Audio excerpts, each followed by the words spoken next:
What would you do if the sky broke open above you and the ground rushed up too fast to stop? I still ask myself that question every night when I close my eyes. One moment, I was fastening Samuel's seatbelt tighter because he was restless. The next moment, the plane dropped like a stone and people screamed so loudly that I thought the world was ending. I did not think. I only held my 3 children close and prayed that their small bodies would still be warm when the noise stopped. Anna, my oldest, was 15 and already strong, but in that moment, she was only a child with tears running down her face. Lena was 12, quieter and more careful, but her fingers dug into my arm like claws. Samuel, just 8, buried his face against my chest as the plane shook like a wild animal. Before I go further, if you are listening now, please subscribe to this channel, share this story with someone who loves emotional English learning, and comment below what you would do if you were trapped with your family after a crash. When the noise ended, I opened my eyes and the world was silent. My ears rang. Smoke filled the cabin, and broken seats lay twisted on the floor. The front of the plane was gone, torn open by trees and rocks. I touched Anna and Lena quickly. Both were crying but breathing. Samuel was still pressed against me. When he moved his head and whispered, "Mama?" I cried for the first time. We were alive, but many were not. I could not look at the still bodies in the rows around us. I told my children not to look either. We had to get out. The air was sharp with smoke, and every second the heat grew stronger. I could feel the fire coming. I pushed the children toward the hole in the side of the plane, and somehow we climbed out onto the dirt. Outside, the ground was covered with metal and glass.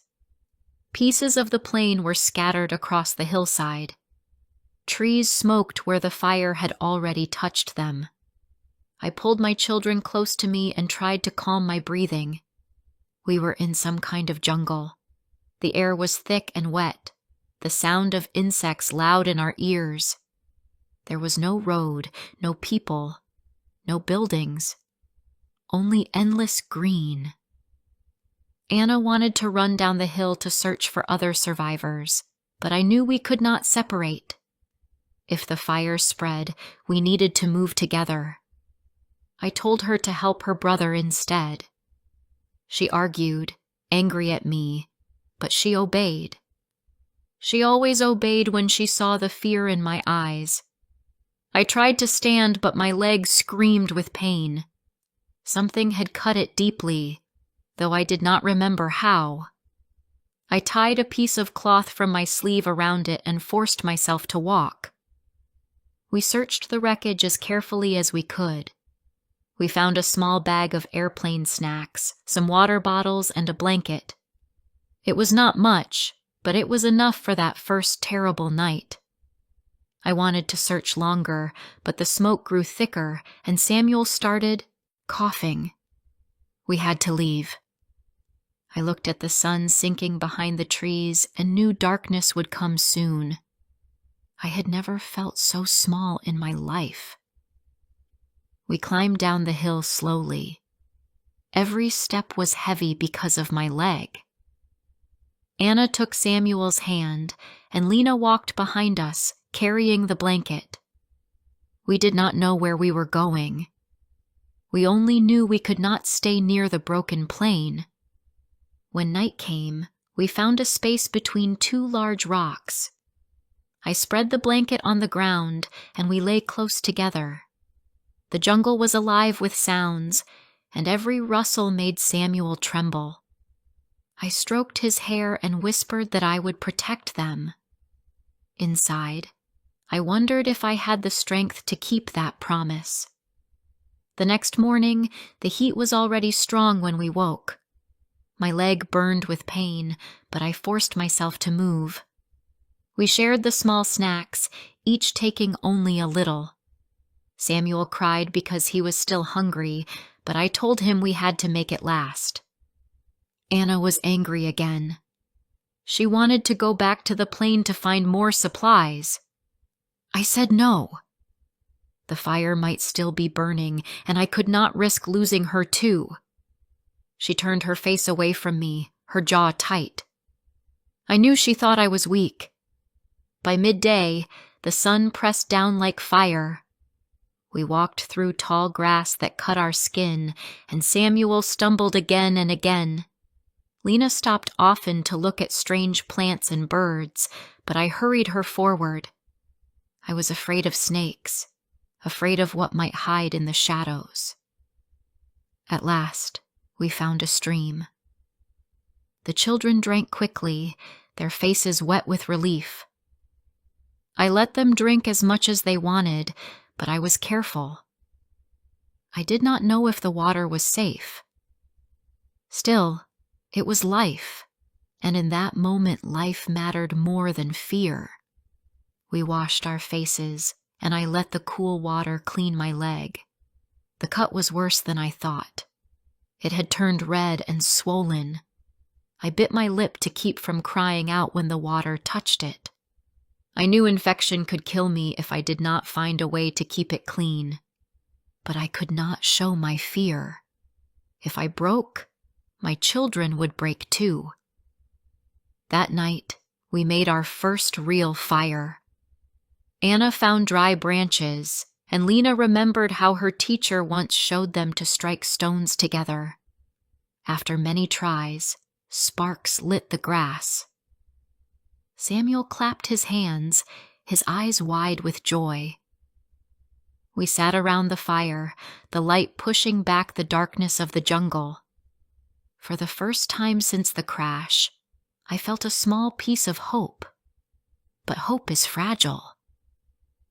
Later that night, the rain came without warning. The fire died in seconds, and water poured down on us. We curled together under the blanket, but it was useless against the storm. Samuel shivered, his small body shaking in my arms. I pressed my lips against his wet hair and whispered that the morning would be better. In my heart, I wondered if I was lying.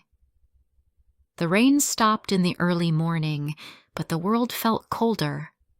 My children's clothes were heavy with water, and their lips were pale. I forced myself to smile as if the night had been nothing. I told them that we were strong, that storms always passed. Inside, I was terrified. I knew another night like that could make Samuel sick, and I had no medicine to help him. We needed shelter, food, and a plan. My leg ached so much that I could barely stand, but I refused to let them see my weakness. Anna offered to search alone, but I would not allow it. I told her that we would search together. The four of us left the rocks where we had slept and walked deeper into the jungle. The ground was slippery and wet, and the air was thick with the smell of plants. Birds cried from high in the trees. We stopped often to listen, afraid of sounds we could not explain. At one point, Samuel shouted that something moved in the bushes. A wild animal ran away before I could see what it was. The fear in his small voice broke my heart, but I told him it was only a rabbit. By midday, we were weak with hunger. We had finished the last of the airplane snacks the night before. My stomach hurt, and my head felt light.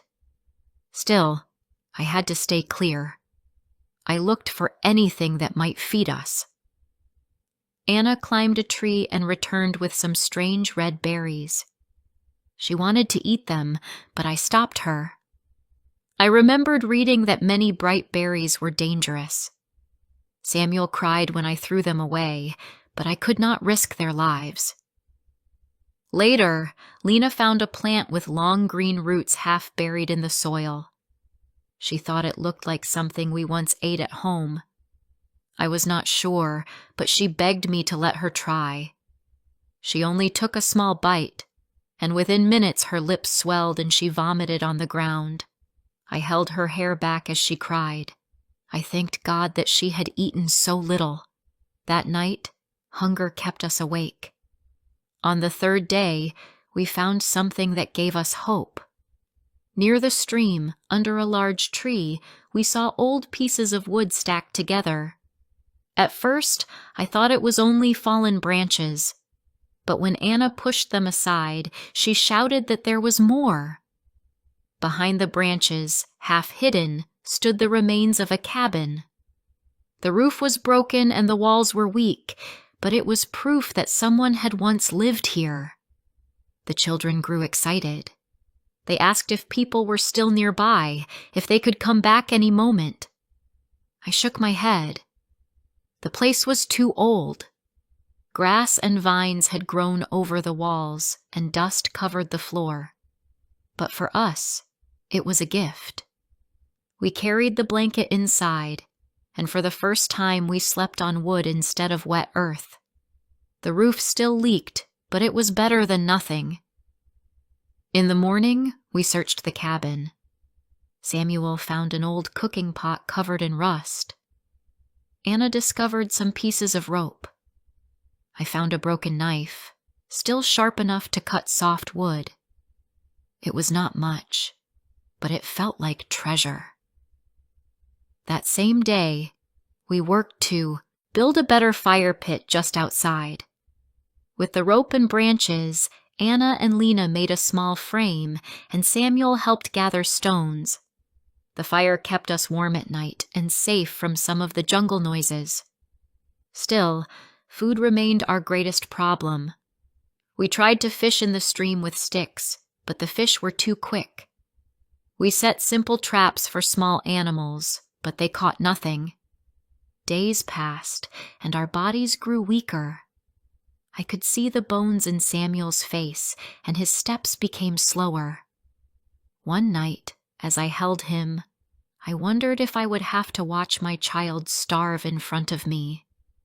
That thought nearly killed me, but life can surprise you when you are closest to despair. On the 7th day after the crash, Anna shouted from outside the cabin. She had seen a tree with heavy yellow fruit hanging low. We gathered as many as we could carry. The taste was sweet and strong, and it filled our empty stomachs. Samuel laughed for the first time in days.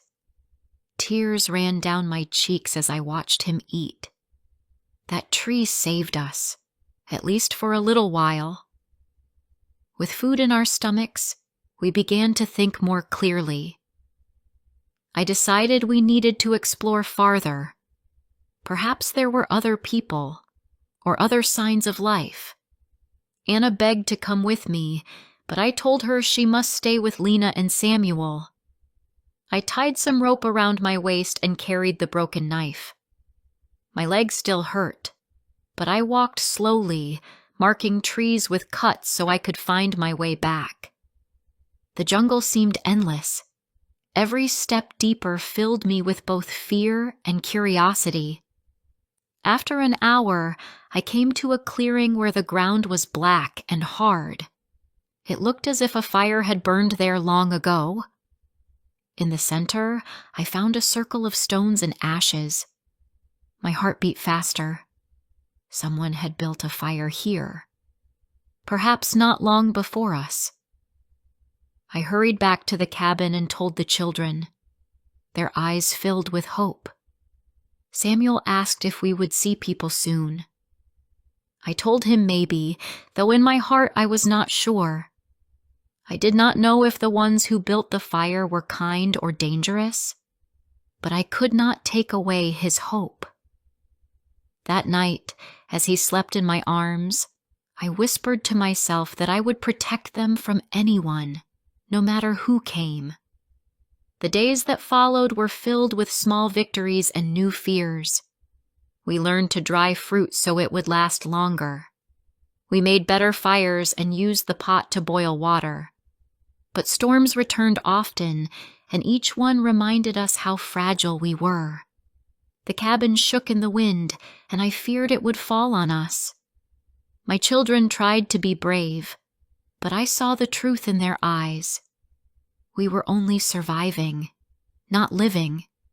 One night, as the storm raged, Samuel cried out in the dark. He said he heard footsteps outside. Anna took a burning branch and pushed it through the hole in the wall. We saw nothing but rain and trees. Still, I could not sleep after that. I lay awake, wondering if someone was out there watching us. The truth came the next morning. When the rain stopped, I went outside to gather wood. In the mud near the cabin, I saw them. Clear footprints. Not ours. Not from the crash. Someone else was close. The footprints stayed in my mind all day.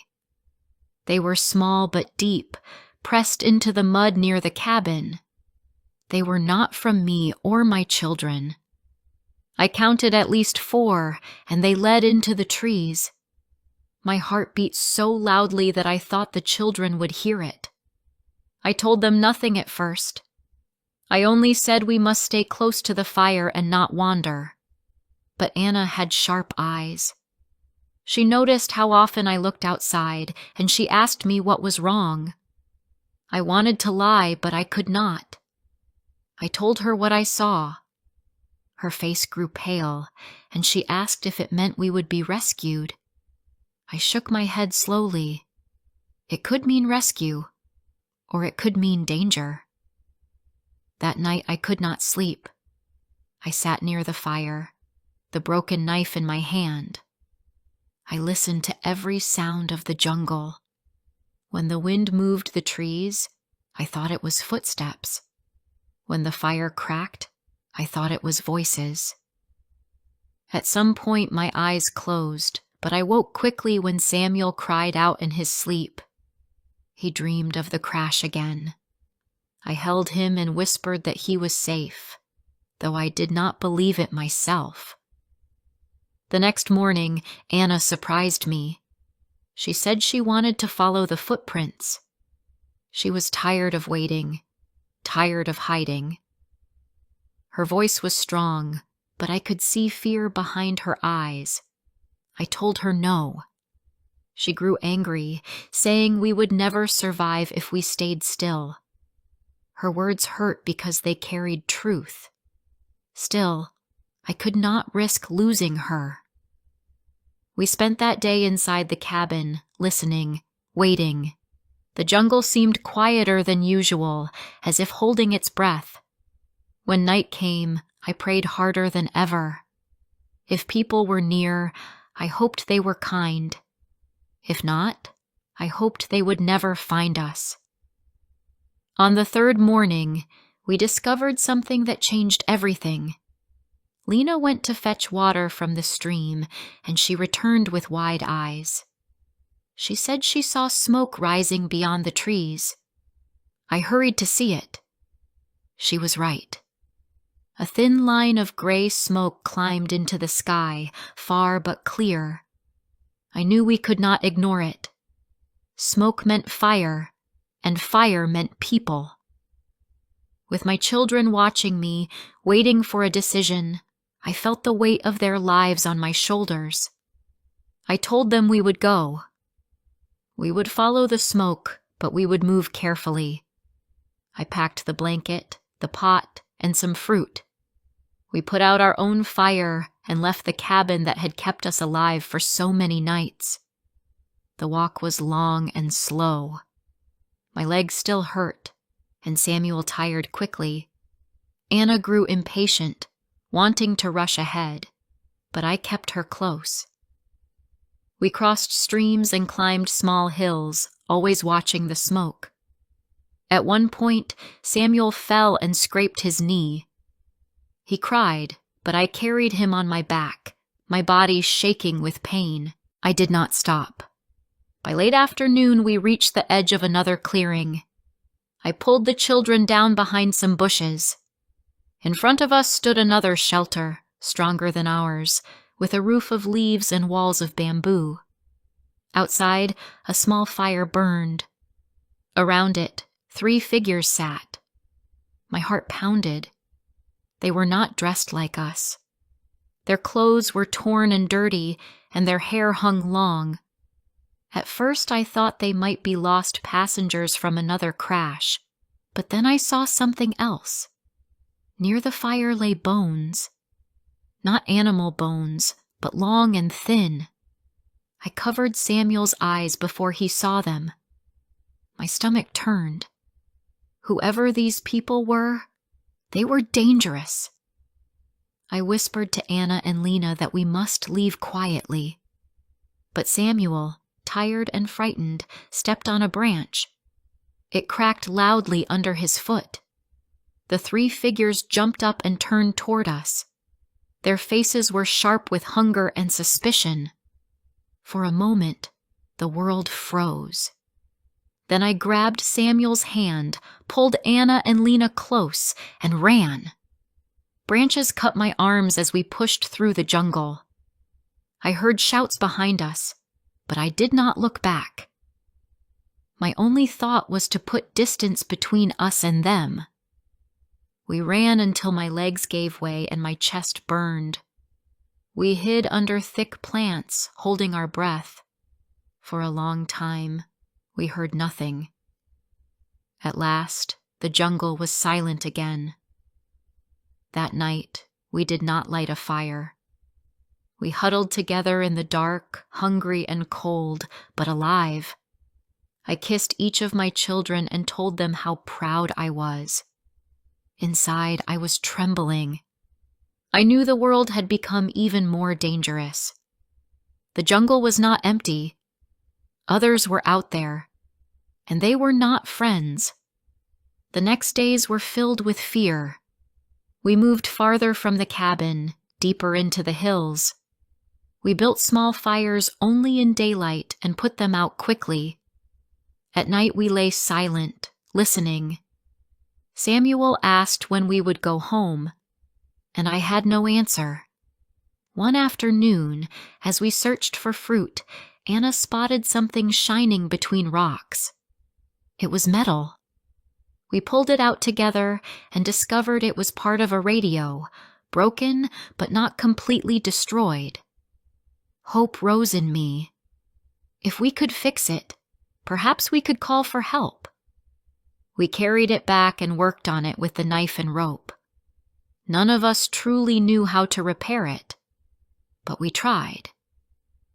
Anna showed surprising patience, connecting wires again and again. Days passed, and though we failed many times, we refused to give up. On the 6th day, a small light flickered. Then, faintly, a voice crackled through the air. I froze. The children stared at me, their mouths open. It was not clear, but it was real. Someone was speaking, somewhere out there. We tried to answer, shouting into the radio, but no one replied. Still, we knew now that the world had not forgotten us. Rescue was possible. That night we cried together, not from fear, but from hope. I told my children that we must hold on. We must stay alive until someone found us. They nodded, and for the first time in many weeks, I saw light in their eyes. But the jungle still tested us. Rain came again, and our firewood grew wet. Food became harder to find. Samuel grew thin, and Lena coughed at night. I feared sickness would take them before rescue arrived. Each morning, I woke with dread in my heart, but I pushed myself up because they needed me. One evening, as the sun sank, we heard a sound in the distance. It was not thunder, not animals. It was a steady beat, low and powerful. Anna whispered the word I had not dared to hope for. Helicopter. We ran to the highest point we could find, a rocky hill above the trees. I tore part of our blanket and set it on fire with our last dry wood. The smoke rose into the sky, thick and dark. We shouted and waved with all our strength. For a moment, I feared the machine would pass us by. Then it turned. The sound grew louder, and wind whipped our faces. The children screamed with joy. Samuel jumped up and down, his thin arms reaching for the sky. When the helicopter landed, strong hands pulled us inside. My body shook with relief and exhaustion. The children clung to me, their faces wet with tears. I looked down at the jungle that had almost killed us and almost saved us. As the helicopter rose, I thought about all we had lost. We had lost our home, our safety, our old lives, but we had not lost each other. The crash took everything, yes, but it could not take the love that held us together. That love was stronger than fire, stronger than fear, stronger than death itself. Even now, when I wake in a soft bed and hear no jungle sounds, I still feel the crash inside me. I remember the faces of my children in the firelight, their small hands in mine, their voices whispering that they were hungry, cold, afraid. I remember how I told them we would survive, even when I doubted it myself. And we did survive. Not because I was strong, but because we held on to each other. That is the truth I carry with me. Life can take almost everything, but if you hold on to the ones you love, you are never truly lost. If you were trapped in the jungle after a crash, what would you do to protect the people you love? Tell me in the comments, and don't forget to subscribe and share this story so more learners can experience it with us.